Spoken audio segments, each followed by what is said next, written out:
Hello guys, welcome to Eesha YouTube channel. మీకు ఈ వీడియో నచ్చితే కనుక ప్లీజ్ ఫ్రెండ్స్ లైక్ చేయండి, షేర్ చేయండి, సబ్స్క్రైబ్ చేయండి, కామెంట్ మాత్రం తప్పకుండా చేయండి.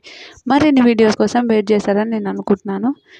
బిగ్ బాస్ నిన్న ఎపిసోడ్ ఏమనిపించిందో ప్లీజ్ కామెంట్ చేయండి. నాకైతే హైలైట్, నిజంగా నాకు సార్ సూపర్ రీతికి భలే ఇచ్చిండు అనిపించింది. డెమాన్ అడిగిన డెమాన్ పాపం అందరి వల్ల డెమాన్ ఉట్టి పాపం అయిపోయిండు కదా అని బాధ అనిపించింది నాకైతే రియల్ చెప్తున్నా తల్లి. కానీ కావాలని రీతు చేసింది 100%. ఆ వీడియో చూసినప్పుడు అనిపించింది కావాలని రీతు వానికి డెమాన్కి సపోర్ట్ చేయాలనుకున్నది, డెమాన్కి సపోర్ట్ చేస్తా అని రీతు అన్నది, రీతు చేసింది. ఒక వీడియో పంపించిండు, ఒక వీడియో చూపించిండు. నెక్స్ట్ వీడియో మీకు ఏమనిపించింది అంటే అందరు నవ్వుతున్నారు. నాకు ఫుల్ నవ్వు వచ్చింది నిజంగా. వీళ్ళు ఏం ఆలోచిస్తుండ్రో నాయన అనిపించింది.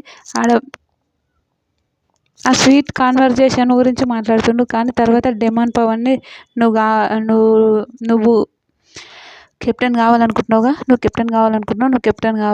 కెప్టెన్ కావాలని అట్లా మాట్లాడుతుంటారు రీతు.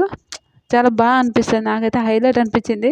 నాకు సార్ అందరు తీశారు. మళ్ళీ తర్వాత కెప్టెన్ డిమాండ్ నువ్వేమనుకుంటున్నావు అంటే, నేను వద్దు సార్, నాకు ఈ కెప్టెన్ వద్దు, నేను మళ్ళీ గెలుచుకోవాలనుకుంటున్నా అంటే అది హైలైట్ అనిపించింది, సూపర్ అనిపించింది. మీకేమనిపించింది? రీతుని తిట్టడం కరెక్ట్ అనిపించిందా కాదనిపించిందా కామెంట్ చేయండి.